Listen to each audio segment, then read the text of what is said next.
প্রিয় দর্শক, আপনাদের সবাইকে শুভেচ্ছা সহ আমন্ত্রণ জানাচ্ছি এনটিভির প্রতিদিনকার আয়োজন স্বাস্থ্য প্রতিদিন অনুষ্ঠানে। আপনাদের সঙ্গে আছি আমি ডাক্তার সাখাওয়াত হোসেন। প্রিয় দর্শক, আজকের এই অনুষ্ঠানে আমরা আলোচনা করব স্থূলতা বা ওবেসিটি নিয়ে, বা যেটাকে সহজভাবে আমরা বলতে পারি মুটিয়ে যাওয়া। এই মুটিয়ে যাওয়া আমাদের অনেকেরই স্বাস্থ্যহানির কারণ হয়ে থাকে। এ বিষয়ে কথা বলবার জন্য আমাদের সঙ্গে স্টুডিওতে উপস্থিত আছেন একজন মেডিসিন বিশেষজ্ঞ। চলুন দর্শক, আমরা পরিচিত হয়ে নেই আমাদের আজকের অতিথির সঙ্গে। ডাক্তার মোহাম্মদ আব্দুস সাত্তার সরকার ১৯৭৩ সালের ডিসেম্বরে ব্রাহ্মণবাড়িয়া জেলায় জন্মগ্রহণ করেন। তিনি ১৯৯৮ সালে স্যার সলিমুল্লাহ মেডিকেল কলেজ থেকে এমবিবিএস ডিগ্রি অর্জন করেন। এরপর তিনি চিকিৎসা বিজ্ঞানে উচ্চতর এফসিপিএস ডিগ্রি লাভ করেন। বর্তমানে তিনি স্যার সলিমুল্লাহ মেডিকেল কলেজের মেডিসিন বিভাগের সহকারী অধ্যাপক হিসেবে কর্মরত আছেন। আপনাকে আমন্ত্রণ জানাচ্ছি আমাদের অনুষ্ঠানে। আপনাকে ধন্যবাদ। এই যে মুটিয়ে যাওয়া বা স্থূলতা বা ওবেসিটি যেটাকে আপনারা বলছেন, আমরা জানি অনেক মানুষ মানে তার নর্মালের তুলনায় একটু মোটা হয়ে থাকেন, কারো একটু ভুঁড়ি বেড়ে যায়, এতে তার চলাফেরার একটা সমস্যা হয়, তার কাজের ব্যাঘাত ঘটে, এইসব সমস্যা হয়।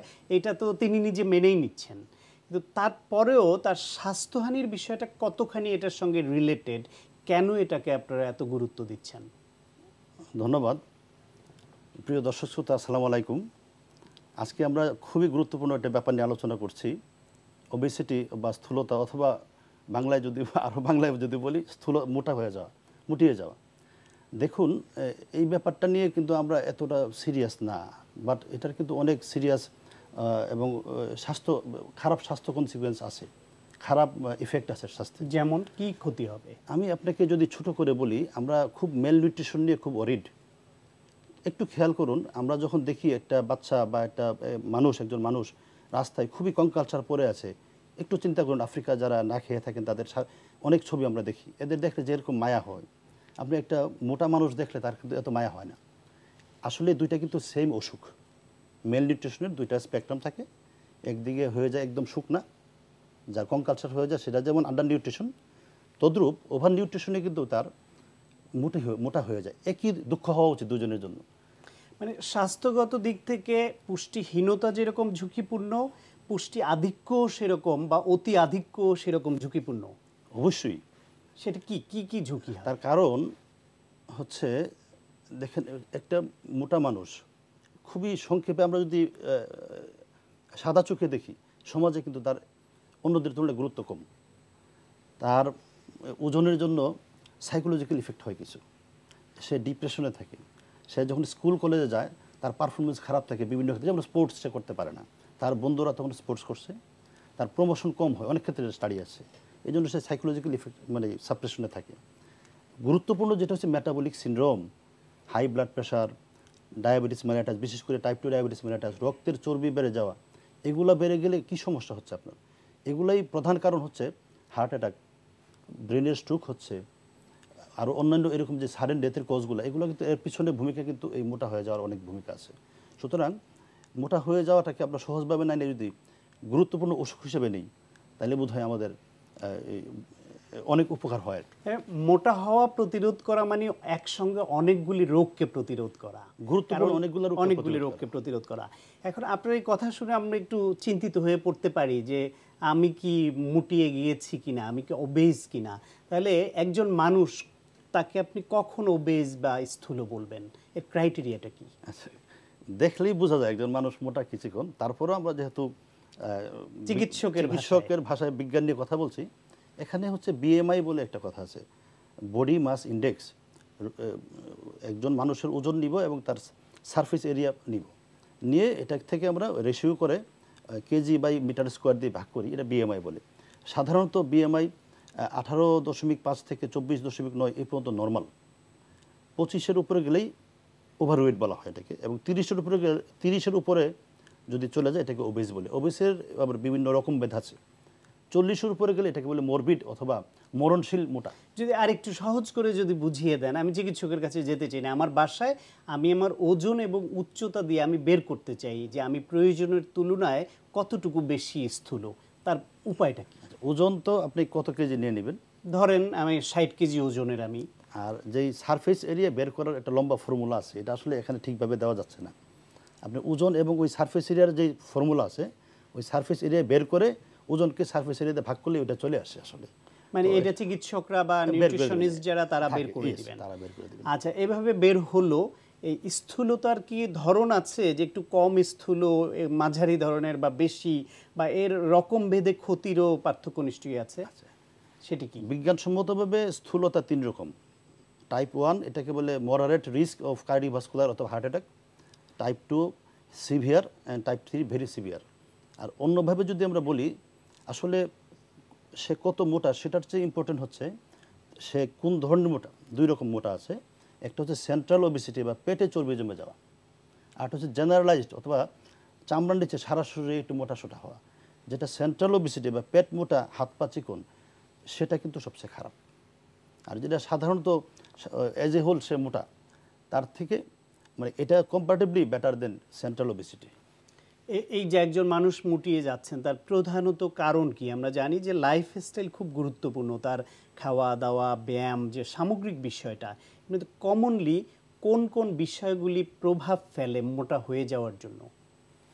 খুবই গুরুত্বপূর্ণ। বিশেষ করে আমাদের এই যে গত 20-30 বছর, আমি যদি আপনাকে একটু হিসাবটা দিই, যেমন 80 দশক 90 দশকেও 7 to 8% মোটা মানুষ ছিল ওয়ার্ল্ড ওয়াইড অ্যাভারেজে। সেটা এখন দাঁড়িয়েছে 25 থেকে 30% ওয়ার্ল্ড ওয়াইড। ওরকম বেদে একটু পার্থক্য আছে, বেশিরভাগ হচ্ছে শহরে, গ্রামে একটু কম। এই যে ট্রেন্ড বেড়ে যাওয়া, এই বেড়ে যাওয়ার পিছনে 2টো কারণ।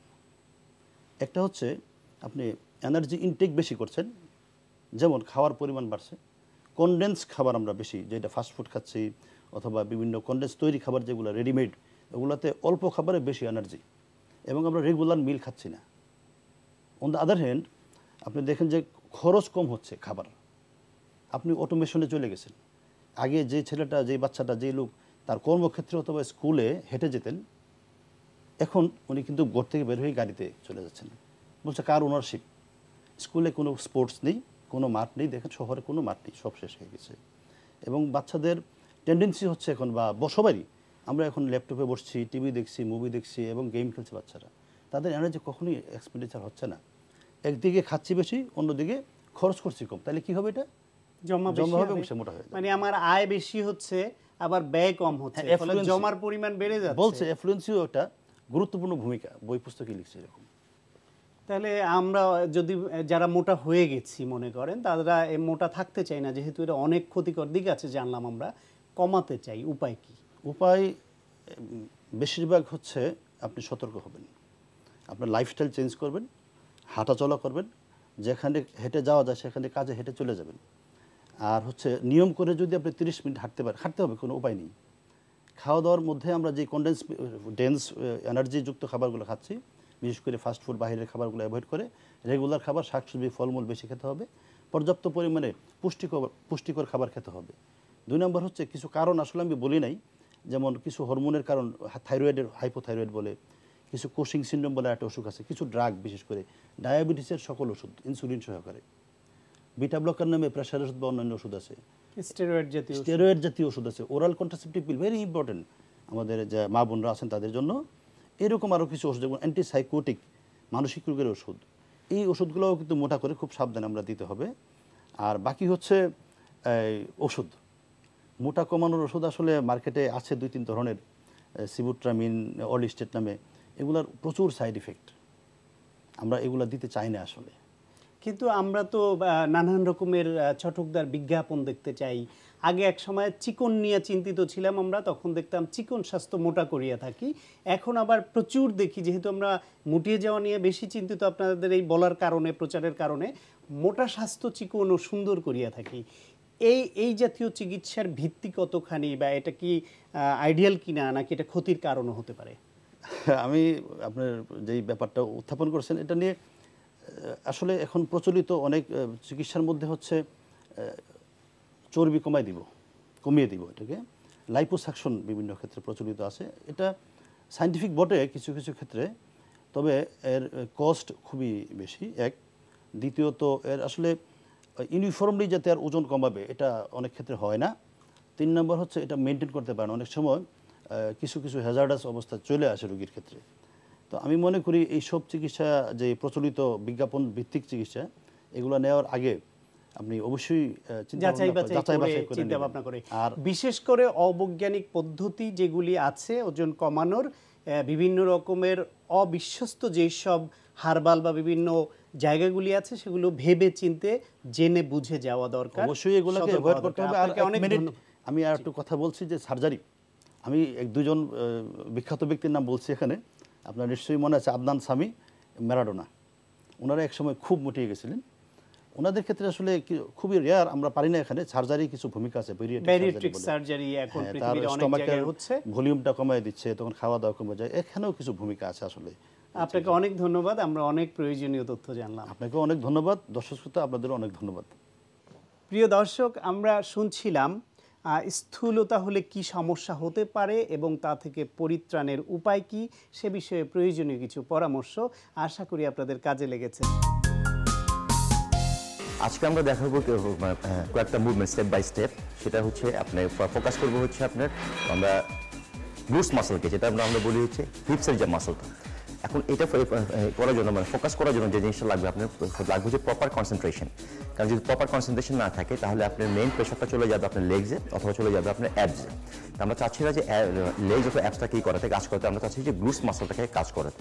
আর যেহেতু গ্লুটসের মাসলটার সমস্যা হচ্ছে এই, আপনি এটা যখন মুভমেন্ট করবেন কারণ লেগস এবং অ্যাবসটা ইনভলভ হয়ে যায়, এই জন্য ট্রাই করবো কনসেন্ট্রেটলিভাবে যতটুকু মানে মিনিমাইজ করে পুরো ম্যাক্সিমাইজটা করবো আপনার গ্লুটসটাকে।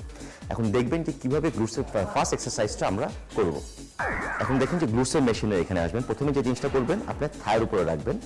একটা জিনিস খেয়াল রাখবেন যে কখনোই নিচে অথবা নির উপরে রাখবেন না, জিনিসটা নির থেকে একটু উপরে রাখবেন যাতে এই মেশিনটা একটু রোল করে যাতে আপনার এখানে চলে আসতে পারে, এই জিনিসটা রাখবেন। যদি আপনি নিতে রাখেন তাহলে আপনার নি জয়েন্ট একটা প্রেশার পড়বে এবং একটা ইনজুরি হবে। আমরা বারবার বলছি যে আমরা যখন ওয়েট ট্রেনিং করছি তখন ম্যাক্সিমাম আমরা কাজ করবো মাসলের কোনো জয়েন্টসে না। ওকে, এখন দেখুন যে কীভাবে আমরা এক্সারসাইজটা করছি। Go up, yes. যখন সে উঠাচ্ছে ওর পুরো জিনিসটাই ফোকাস হবে হচ্ছে ওর পিছনের গ্লুটস মাসলটাকে। যখন উঠালো কন্ট্রাক্ট হলো, yes, go go go go go go okay, this is the contraction basically. আর উঠাচ্ছে, this is the stretching, yes, okay, go. কারণ যখন সে পিছন দিকে করছে তখন কিন্তু গ্লুটস মাসলটাকে দিয়েই ওয়েটটাকে সে কন্ট্রোল করছে, আবার ওইখান থেকেই সে এটাকে উঠাচ্ছে, ওয়েটটাকে উঠাচ্ছে। এতে পুরো ফোকাসটা হবে গ্লুটস থেকে, গ্লুটস মাসল দিয়ে সে উঠাচ্ছে এবং নামাচ্ছে, উঠাচ্ছে এবং নামাচ্ছে। ওকে, এতে যে জিনিসটা হবে গ্লুটসের শেপটা জাস্ট সামনের দিকে বেড়ে যাবে। ওকে, এই এক্সারসাইজটা যারা ওয়েট ট্রেনের সাথে ইনভলভ তাদের জন্য খুব ইম্পর্টেন্ট। কারণ যদি গ্লুটসের যদি স্ট্রেংথ না থাকে তাহলে আপনি স্কোয়াড অথবা হেভি ওয়েট, যেটা মানে আমরা বলি যে মিলিটারি প্রেস, এই ধরনের এক্সারসাইজ করতে পারবেন না, আর করলেও একটা সময় গিয়ে আপনার ইনজুরি হবে। আর বডির শেপের যে মেইন ব্যালেন্সটা থাকে কিন্তু আপনার গ্লুটস মাসলের উপরে।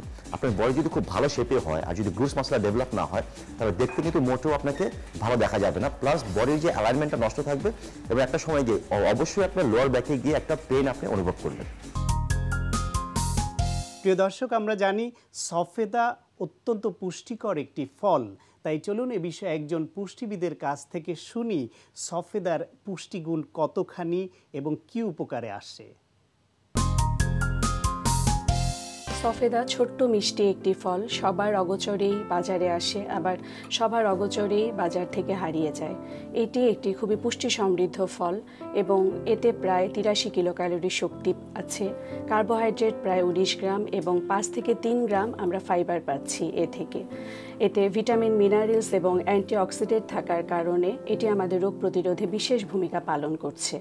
হঠাৎ সর্দি কাশি হলে ওষুধের বিকল্প হিসাবে আমরা সফেদা ফলটি নিতে পারি। এতে প্রচুর পরিমাণে কার্বোহাইড্রেট থাকার কারণে এটি আমাদের শরীরে ভালো শক্তি দান করে। এতে ভিটামিন এ থাকার কারণে এটি আমাদের চোখ, ত্বক ও হাড়ের গঠনে বিশেষ ভূমিকা পালন করে। এতে ফাইবার আছে যা আমাদের হজম ক্রিয়ায় সাহায্য করে এবং আমাদেরকে কনস্টিপেশনের হাত থেকে রক্ষা করে। ফুসফুস, কিডনি ভালো রাখতে সফেদার জুড়ি নেই এবং আমাদের শরীরের কোলেস্টেরলের মাত্রা নিয়ন্ত্রণ করে আমাদের হার্টকে ভালো রাখে। চোখের এবং আমাদের ত্বকের উভয়ের জন্যই সফেদা খুবই গুরুত্বপূর্ণ। আমাদের স্নায়ুকে শান্ত রেখে আমাদের মানসিক চাপ ও উত্তেজনা দূর করতে সাহায্য করে। এর একটি বড় কাজ হচ্ছে এটি আমাদের ওরাল ক্যান্সার প্রিভেন্ট করে। তাই 16 আনা পুষ্টি যদি আমরা চাই তাহলে আমি বলবো সফেদার বিকল্প নাই। প্রিয় দর্শক, এখন আপনাদের জন্য রয়েছে স্বাস্থ্য প্রতিদিন আজকের হেলথ টিপস। আমরা প্রতি মিনিটে 12 থেকে 18 বার শ্বাস প্রশ্বাস নিয়ে ছেড়ে থাকি। শ্বাসনালীতে ইনফেকশন হলে, যথা নিউমোনিয়া, ব্রঙ্কোনিউমোনিয়া, শক্ত ব্রঙ্কাইটিস, শ্বাস চলাচল দ্রুত হবে। হাঁপানির আক্রমণ হলেও শ্বাস প্রশ্বাস দ্রুত হবে। এক্ষেত্রে অক্সিজেনের অভাব হলে একই সঙ্গে জিহ্বা ও ঠোঁট নীল হতে পারে। এগুলো গুরুতর লক্ষণ। তখন রোগীকে দ্রুত হাসপাতালে নিয়ে অক্সিজেন সহ অন্য চিকিৎসা দিতে হবে। প্রিয় দর্শক, স্বাস্থ্য প্রতিদিন সম্পর্কে আপনার যে কোনো মতামত বা পরামর্শ থাকলে অবশ্যই লিখে পাঠাবেন এই ঠিকানায়। প্রযোজক স্বাস্থ্য প্রতিদিন, এনটিভি, বিএসসি ভবন, 7 তলা, 102 কাজী নজরুল ইসলাম এভিনিউ, কারণ বাজার, ঢাকা 1215। ফ্যাক্স 91433386 থেকে 7 পর্যন্ত, অথবা ইমেল করুন স্বাস্থ্যপ্রতিদিন@ntvpd.com এই ঠিকানায়। প্রিয় দর্শক, স্বাস্থ্য প্রতিদিনের আগামী পর্বে আপনাদের জন্য যা থাকছে, আনওয়ান্টেড হেয়ার হচ্ছে আমাদের যেখানে আমরা চাচ্ছি না সেসব জায়গায় হেয়ারগুলো গ্রো করছে, আর আমাদের যেখানে দরকার সেখানে চুল থাকছে না। সাথে সাথে আমাদের কিছু সিমটম আছে, এগুলোকে আমরা ভিরালাইজেশন বলি। মেয়েদের ব্রেস্টের সাইজ মানে কমে যায়, ডিক্রিজ হয়ে যায়, আর জেনিটালিয়া ক্লাইটোরিস মানে সাইজ বড় হয়ে যায়। এগুলোকে, এই সাইনগুলো থাকলেই আমরা সাথে আমরা সেটাকে আনওয়ান্টেড হেয়ার বা হার্সিটিজমের অ্যাডিশনাল সাইনগুলো বলি।